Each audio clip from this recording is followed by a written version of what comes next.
Hello everybody, in today's video I'm going to show you how to contact Axos Bank customer service. Firstly, open any of the web browser.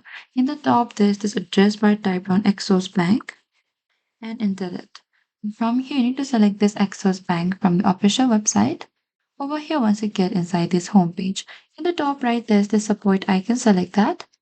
And from the support here, you can scroll a bit down. If you have problem or any issue with your personal business or partner, you can simply select this learn more.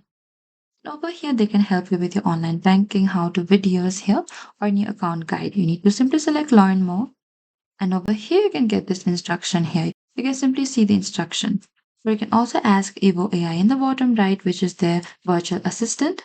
And from here, you can ask anything. You need to simply type down your issue and simply select send over here.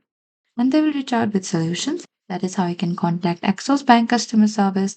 Thank you for watching this video. I hope this video was helpful.